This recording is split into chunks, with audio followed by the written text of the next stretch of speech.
Yo, ukiachilia mbali ile furaha alionayo msanii Harmonize muda huu baada ya kuhamia kwenye makazi yake mapya ya Goba aliyopo jijini Dar es Salaam, Tanzania, kitu pekee ambacho nimekinotice kutoka kwenye hii kapo na mpenzi wake Kajala toka mwaka huu 2026 ulipoanza, Harmonize anaonekana ni mwenye furaha zaidi. Hata ukiangalia nyuso yake pia imejawa tabasamu. Hii inakujaje? Tunafahamu kipindi cha nyuma wawili hawa walishawahi kuachana wakarudiana, lakini this time around awamu hii baada ya kurudiana Harmonize anaonekana ni mwenye furaha sana jamani. Ndio maana kinanifanya hichi kitu nakumbuka, hata ndio maana aliimba ule wimbo wa furaha yangu ni wewe. Alijua kabisa itafika muda atapata furaha isiyokuwa na kikomo. Ndio hichi ambacho tunakiona akishare moment tofauti kwenye mitandao ya kijamii, akienjoy, akifurahia maisha ambayo anayapitia sasa hivi kwenye mahusiano yake na mpenzi wake Kajala. Sasa imagine hii furaha ambayo ameanza kuipata msanii Harmonize toka huu mwaka ulipoanza 2026 ndo furaha ambayo nimeipata mimi usiku wa jana na asubuhi ya leo baada ya chama langu The Gunners kutinga hatua ya nusu finali Champions League. Oh my God.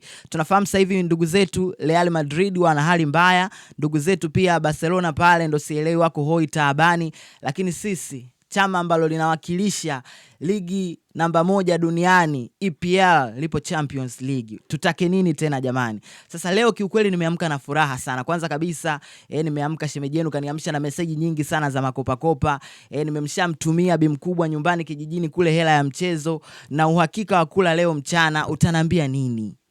Utanambia nini?